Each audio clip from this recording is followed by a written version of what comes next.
ایک ہی واقعے کے اندر ہر طرف ایک جھوٹ گھڑا جاتا ہے. جب حکومت میں ناکام ہوا، ملک کی معیشت تباہ و برباد کر دی، نظام معیشت IMF کے حوالے کر دیا، باقاعدہ معاہدات کے ذریعے سے اسٹیٹ بینک کو IMF کے حوالے کر دیا. خطے میں ہم اپنے تمام خطے کے ممالک کے مقابلے میں معاشی طور پر سب سے پیچھے رہ گئے. تو جب ایوان نے اس پر عدم اعتماد کیا تو اس نے اس وقت بھی ایک جھوٹا خط لہرایا.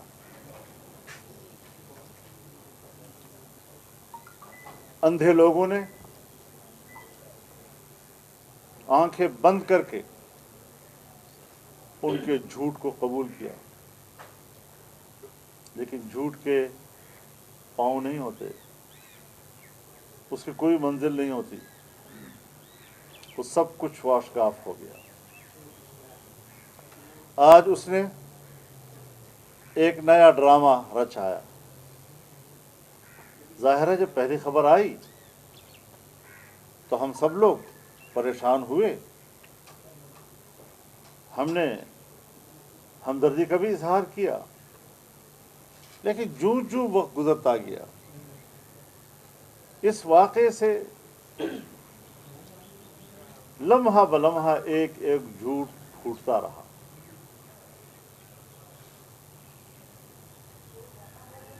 گولی ایک چلی ہے یا یہ کہ برس مارا گیا ہے، گولی ایک لگی ہے، دو لگی ہیں، تین لگی ہیں، چار لگی ہیں، ایک ٹانگ میں لگی ہیں، دو ٹانگوں میں لگی ہیں، گولی لگی ہے، گولیوں کے ٹکڑے لگے ہیں. یہ گولیوں کے ٹکڑے جو ہے وہ مجھے نہیں، بم کا ٹکڑا تو ہوتا ہے، گولی کا ٹکڑا نہیں ہوتا. کہاں سے ٹکڑے آ گئے اتنے زیادہ؟ میں نے ایسے ان کے لوگوں کو دیکھا کہ پتہ نہیں گولی کہیں قریب سے بھی گزری یا نہیں، لیکن اتنا لگتا ہے کہ ان کے گالوں کا بوسہ لیا ہوگا زیادہ سے زیادہ، لیکن نیچے قمیص وہ ساری کی ساری خون سے بھری ہوئی.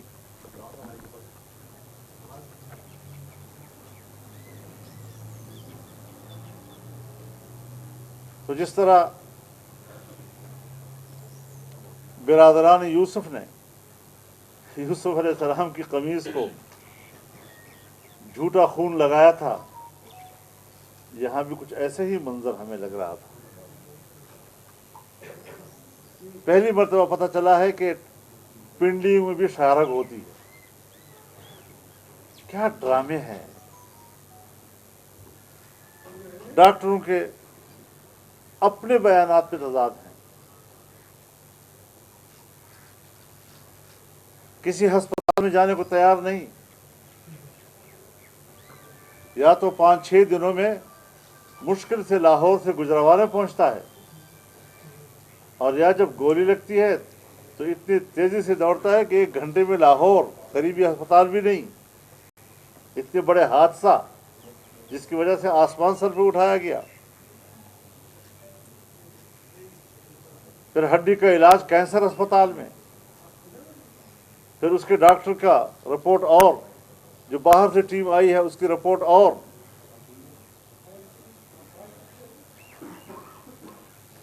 واقعہ پنجاب کی سرزمین پہ، سیکورٹی پنجاب گورنمنٹ کی،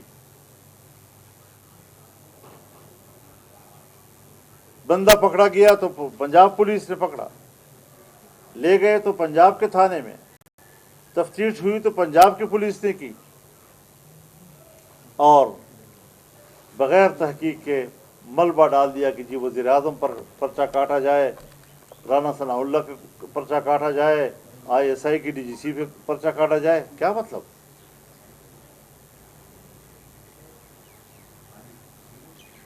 کس طرح آپ الزام لگا سکتے ہیں؟ اس طرح تو عام دیہاتوں میں کوئی شاید جس طرح عام لوگ ہوتے ہیں ایک دوسرے کے خلاف دعوے داریاں فوراً کر دیتے ہیں، اس طرح تو وہ بھی نہیں کرتے. ایسی گفتگو جو کوئی عام شہری بھی شاید اس کو قبول نہ کرے، یہ ہمارے ملک کا ایک وزیر اعظم جو رہ چکا ہے اور اس منصب کو استعمال کر رہا ہے، اس قسم کی گفتگو وہ کرے. کچھ تو سمجھنے کی ضرورت ہے معاملے کو. اتنے غیر سنجیدہ ہو گئے ہیں ہم لوگ، ہمارا عام شہری بالکل غیر سنجیدہ ہو گیا ہے، کنفیوز کر دیا ہے سب لوگوں کو کہ ہم کر کیا رہے ہیں اور ملک میں ہو کیا رہا ہے. اور میرے خیال میں اس ایکٹنگ میں تو اس نے شاہ رخ اور سلمان خان کو بھی پیچھے چھوڑ دیا. شاید کوئی اداکار بھی اس طرح ایکٹنگ نہیں کر سکتا جس طرح اس نے ایکٹنگ کر کے دکھائی، اور اس کو سچ بھی ثابت کرنے کی کوشش کر رہا ہے.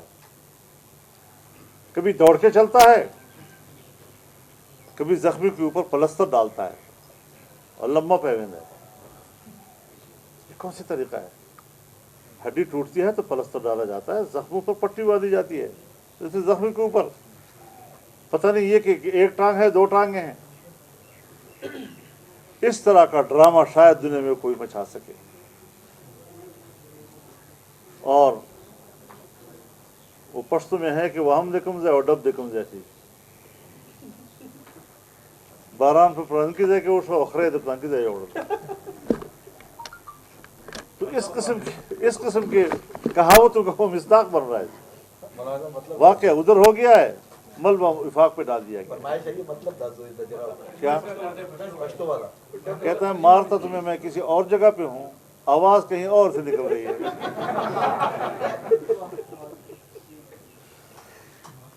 تو اس قسم کی ڈرامے بازیاں سمجھ میں نہیں آ رہی.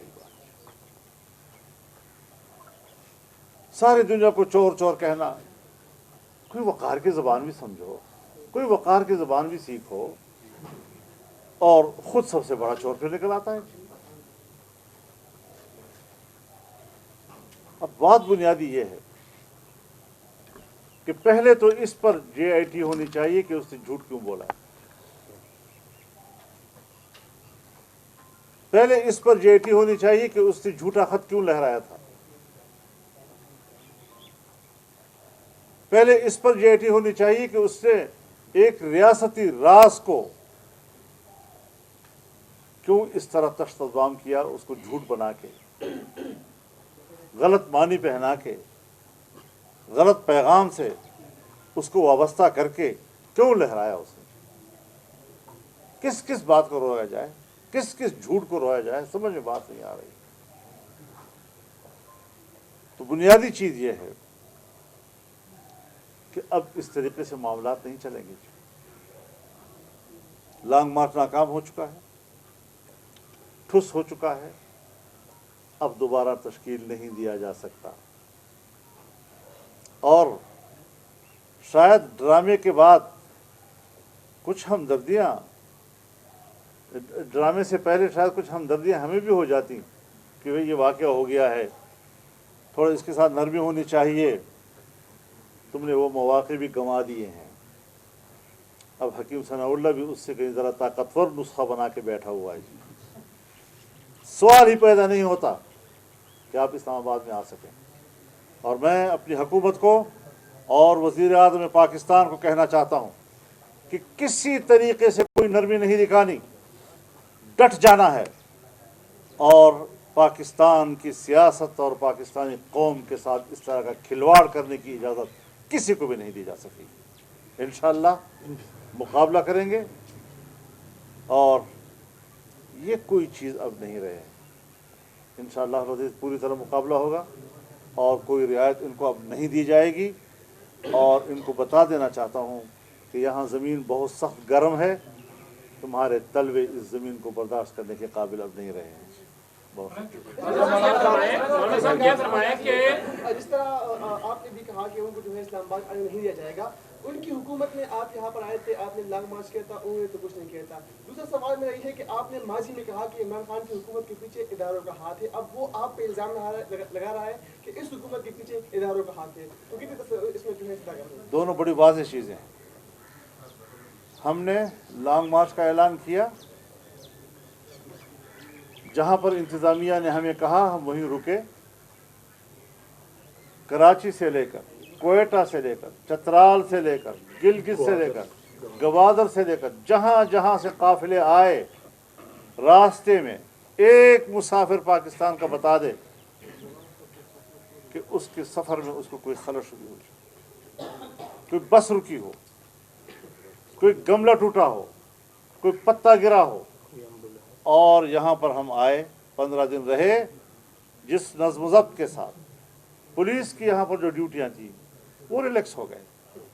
वो हमारे मुजाहिरीन के साथ बैठ कर खाना खाते थे, मिलकर नमाज़ें पढ़ते थे, और बिल्कुल शाइस्तगी के साथ मामला हुआ और हम चले गए।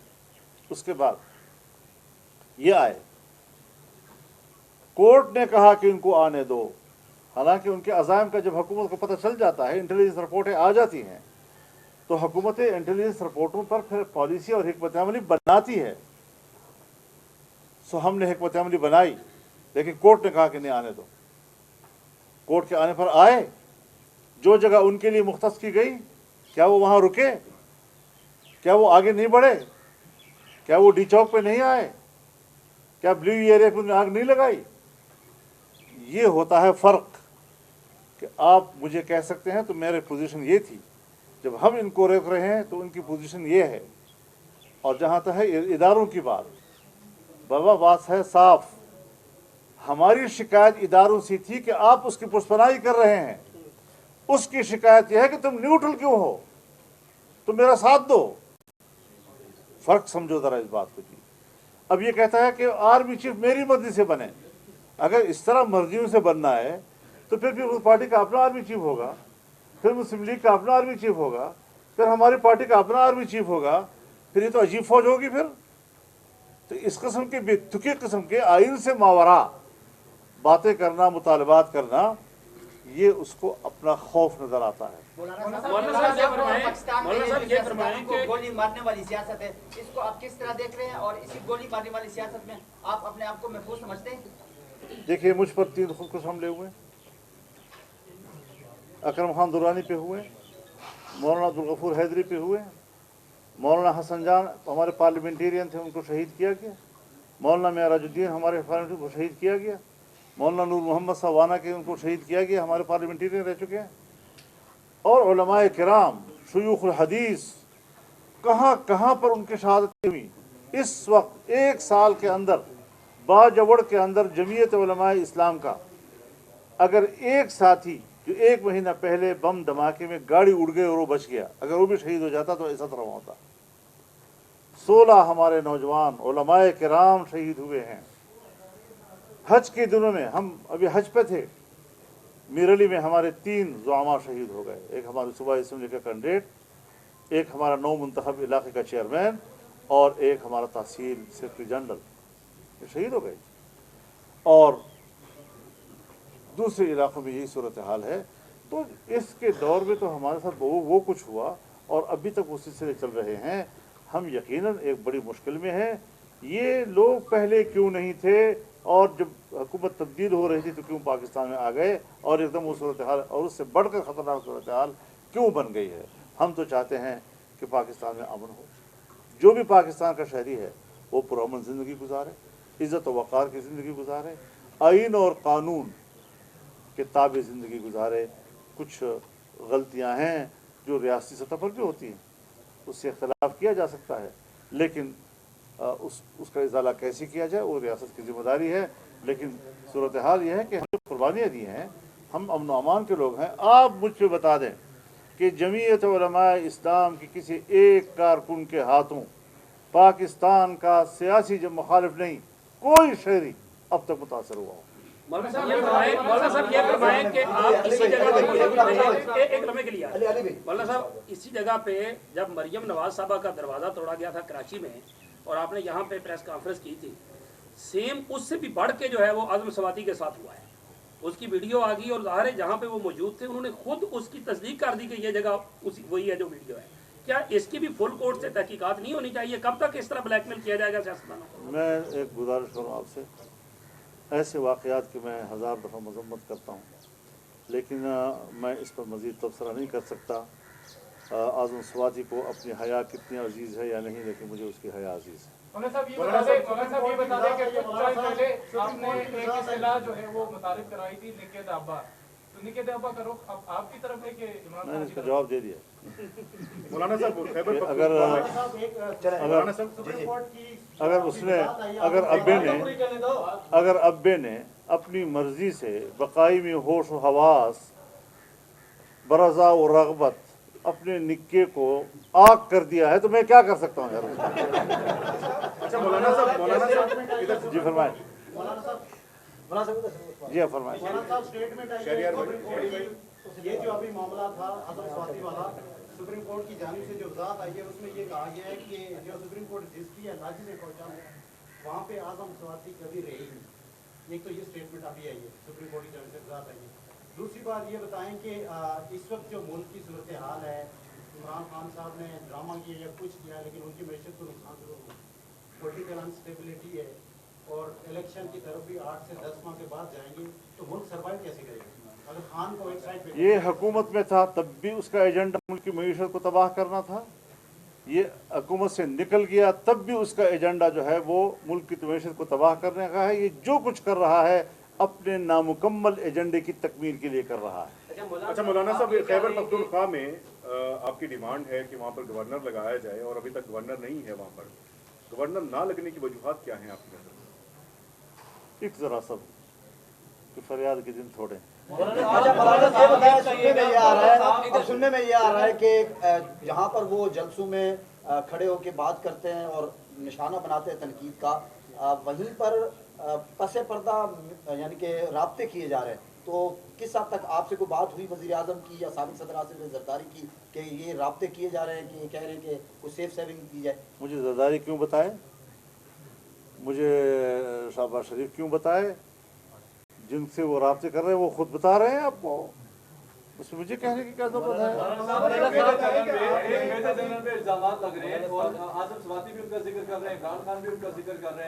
आपके दौर में पीडीएम की सारी क़यादत उस वक्त के आईएसआई चीफ पर इल्जाम लगाती रही और फैज अमीन का तबादला भी पीडीएम के प्रेशर के बाद किया गया। आप क्या कहेंगे कि इस तरह के वाक़यात आपने तो सही हैं? आप देखिए, मैं गुजारिश करूँ, मैं बड़ी वजाहत के साथ करना चाहता हूँ। हमारा एक मुल्क है, मैं कोई इंडिया की फ़ौज की बात नहीं कर रहा हूँ, मैं अपने पाकिस्तान की फ़ौज की बात कर रहा हूँ। उसका मेरे साथ रिश्ता है, वो मेरी फ़ौज है, मैं पाकिस्तानी शहरी हूँ, वो मेरी फ़ौज है। मैं गिला शिकवा कर सकता हूँ, किसी भी जनरल से मैं एक शिकवा कर सकता हूँ, लेकिन खुदा न खास्ता उसके ऊपर कोई इल्ज़ामात लगाना, उसकी किरदार कुशी करना, उसको गाली देना, ये तो कोई ऐसी हमारी सियासत का हिस्सा नहीं। मौलाना साहब ये बताइएगा कि ये जो भी एपिसोड हुआ है इस पे जो इंडिया में जो इंडियन मीडिया को जिस तरह उससे खुशियां थी, जो उछाला जा रहा था, उसको अभी आपने कुछ बताया भी है। मुझे कहते वो तो पाकिस्तान आर्मी से खुश होते, दूसरा सर आईएसआई पे खुश हुए वो कि डीजीसी आईएसआई को इस तरह से रखेता गया। और दूसरे ये बता दें कि जो शहबाज शरीफ साहब ने सुप्रीम कोर्ट से जो इस्तदा की है उसको आप कैसे देखती हैं? मैं ये कहना चाहता हूँ कि हिंदुस्तान के सुना है कि अदाकार बड़े टॉप दर्जे के अदाकार हैं, वो अपने अदाकारों की एक्टिंग से इतने शायद इंजॉय नहीं किया होगा उन्होंने जितना कि आज हमारे इस एक्टर की एक्टिंग से उसने इंजॉय किया। ये है हिंदुस्तान की पोजीशन। इससे ज़्यादा इंजॉयमेंट जो है इंडिया के लोगों की और उनके इदारों की और नहीं हो सकती जो इस पर उनकी हुई है। तो जहाँ तक है शहबाज शरीफ साहब की बात, मैंने आपसे अर्ज़ किया कि जब वो वापस आएंगे तो इस पर गुफ्तगू होगी, चूँकि मेरे इल्म में अभी तक नहीं है, वो अभी आज मुल्क से बाहर गए हुए हैं, तो जो ही सूरत हाल आएगी। लेकिन सवाल ये है बुनियादी कि अरशद शरीफ का वाक़या है, अरशद शरीफ के वाक़े में बुनियाद ये रखी गई थी कि हाँ हमने मुल्क से भेजा है, लेकिन एक थ्रेट लेटर की बुनियाद पर भेजा है। हमें बताया जाए थ्रेट लेटर किधर है, एक ही कॉपी उसकी है और वो सिर्फ चीफ मिनिस्टर के पास है। भला एक इदारा अगर थ्रेट लेटर जारी करता है तो वो उसी के पास रहता है, वो तो तमाम इदारों के छोटे छोटे अफसरान को लोकल लेवल तक पहुंच जाता है ताकि वहाँ पर वो दहशतगर्दों के पीछा करेगी। लेकिन यह कोई कॉपी किसी के पास नहीं है। लिहाजा अरशद शरीफ के हवाले से अगर तहकीकाती कमीशन बनता है तो अभी से हम बता देना चाहते हैं कि सूबे के चीफ मिनिस्टर को और उसके फेडरल वज़रा जो सूबे से ताल्लुक़ रखते हैं उनको शामिल तफ्तीश किया जाए। और बुनियादी बात यह है कि हम अगर कुछ बनाएंगे तो फिर इब्तिदा से बनाएंगे। तुमने ख़त क्यों लहराया, मुल्क के राज को क्यों फाश किया, झूठ क्यों बोला, बैनुल अक़वामी ताल्लुकात हमारे क्यों इस हद तक पहुँचाए कि कोई हम पे एतमाद करने को तैयार नहीं है। ये सारी वो चीज़ें हैं कि जिसकी बुनियाद पर हम कहते हैं कि सब चीज़ की तहक़ीक़ होनी चाहिए, और तहक़ीक़ होगी तो फंस जाओगे। फिर जिस तरह आप फंसे हुए हो, बंद गली में जा चुके हो, तुम्हारे लिए अब निकलने का रास्ता नहीं है। और अगर ये आज के ज़माने की नए दौर की मीडिया न होती तो फिर आपकी तो आवाज़ ही ख़त्म हो चुकी होती। झूठ का सहारा लेकर तुम अपने आप को ज़िंदा रखने की कोशिश कर रहे हो। लिहाजा ये कुछ भी नहीं है। हमारे नज़दीक उनकी सियासत मर चुकी है, आखिरी तड़प रहा है, और इसकी अब सियासत मुकम्मल तौर पर नाकाम है। सर, अरशद शरीफ पे 16 FIR भी काटी गई थी सर, 16 FIR उन पे काटी गई, जिनकी वजह बनी उनको यहाँ से जाने की। वो जो FIR काटी जाती है सहाफ़ियों के खिलाफ, उसकी आप मज़म्मत करेंगे? वो सहाफ़ियों पर सबसे ज़्यादा FIR, सबसे ज़्यादा तशद्दुद, सहाफ़ियों पर सबसे, मीडिया पर सबसे ज़्यादा पाबंदी इसके दौर में लगी है, इसी के दौर में लगी है। सर, मैं एक बड़ी बात पर एक सवाल करने की कोशिश कर रहा था। आपने बात की थी आर्मी चीफ की तकरीरी के लिए अगर PTI को मनाए तो एक उनका होना चाहिए या उनका होना। सर, आर्मी चीफ तो पाक आर्मी से ही आना है, तो उसके लिए बैठकर क्यों नहीं उसका मसले का हल तलाश किया जाता? हज़रत मिलकर बैठ करने का तो मतलब यह है कि आइन नहीं है, कोई अथॉरिटी नहीं है हमारे मुल्क पे। वज़ीर आज़म ने इसका फ़ैसला करना, आइन के मुताबिक करना है, मेरिट पे करना है, और बस ख़त्म हो गई बात। जिसका सवाबदीद है उसको हमें वो इख्तियार देना चाहिए। जब ये किसी को मुकर्रर करता था या एक्सटेंशन दे रहा था तो किसी से पूछा था उसने? मौलाना साहब, आपने कहा कि इमरान खान साहब का लॉन्ग मार्च हम इस्लामाबाद में इंटर नहीं होने देंगे। आप इंतशार की बात करते हैं, एहतजाज तो उनका जमहूरी हक है। अगर आप इस्लामाबाद में उनको दाखिल नहीं होने देंगे तो हुकूमत खुद नहीं इंतजार चलाएगी। देखिए, उन्होंने असलहे की बात की है या नहीं, खून खराबी की बात की है या नहीं, उनके वजीरों के बयान, उनके सूबाई वजीर का हाथ असलहा लहरा के इस्लामाबाद जाना।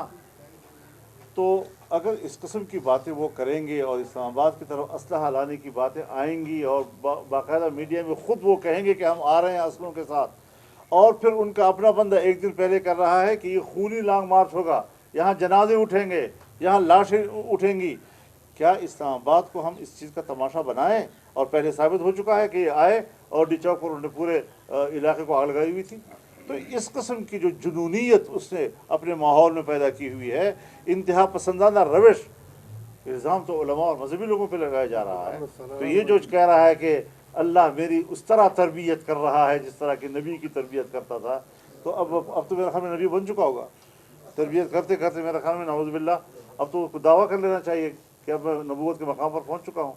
तो इस किस्म की बोंगियाँ मारना, इस किस्म की खिलाफ शरीयत गुफ्तगू करना, और फिर जिस तरीके से उनके लोग, उनकी जो लॉन्ग मार्च में शरीक ख़वातीन और नौजवान जिस अंदाज से पेश हो रहे हैं, उस पर कहीं कोई रियासत मदीना का नक्श नज़र आता है, कोई शरीयत मुतहरा का नक्श नज़र आता है, कोई दीन का और मजहबी टच लगाओ, किसी का टच है, हर चीज़ को टच। अब उन्होंने जनाब दहशतगर्दी का टच लगा दिया अपनी तहरीक को। तो इस किस्म की चीज़ों को इस्लामाबाद में आने का मतलब ये है कि पूरे मुल्क के निज़ाम को जाम कर दिया जाए। मुल्क का निज़ाम इंशाअल्लाह अज़ीज़ चलता रहेगा। सियासी सूरत-ए-हाल को मद्देनजर रखते हुए मुफाहमती सियासत की कितनी ज़रूरत है, और बतौर PDM सरबराह आप अपना रोल अदा करने के लिए उसके लिए तैयार हैं? देखिए, मुफाहमत के लोग जाने पहचाने होते हैं। हम न मुज़ाकरात का इनकार करते हैं, न मुफाहमत का इनकार करते हैं, लेकिन मुफाहमत के लोग जाने पहचाने होते हैं। समझ में आता है कि हाँ, इससे बात की जाए तो कोई माकूल बात करेगा। तो जहाँ पब्लिक के सामने आज तक उसकी कोई माकूल बात हमने नहीं सुनी, न उसके अंदर ये सलाहियत मौजूद है, सिवाय तखरीब के कि जब हुकूमत में होता है तब भी तखरीब, जब हुकूमत से बाहर आता है तब भी तखरीब। तो फिर तखरीब को मिट जाना चाहिए, तखरीब को तहफ़्फ़ुज़ नहीं मिलना चाहिए। मौलाना साहब बताइएगा कि नवंबर में ही धरने होते हैं, जलसे होते हैं, मुजाहरे होते हैं, ये नवंबर की जो जलसे हैं, ये जो धरने हैं, ये मसला मुस्तकिल तौर पर हल क्यों नहीं होता? आज तो मखलूत हुकूमत है, तमाम सियासी जमातें एक तरफ हैं, कम से कम इस मसले को मुस्तकिल तौर पर हल करने, इस पे कभी नहीं सोचा सियासी जमातों ने? मौसम अच्छा होता है। जब आपने धरना दिया था तो आपके कंटेनर से ऐलान हुआ कि हम 2 दिन बाद डी चौक जाएंगे। अभी तो आप धरने से बाहर आए, बिल्कुल भी तो उन ताकतों के नाम देखिए धरना खत्म करने में नहीं, देखिए नीचे से नारे लगते रहते नौजवानों के, लेकिन जो पॉलिसी थी और कंटेनर की जो पॉलिसी थी उसके मुताबिक हम चले हैं। बहुत शुक्रिया।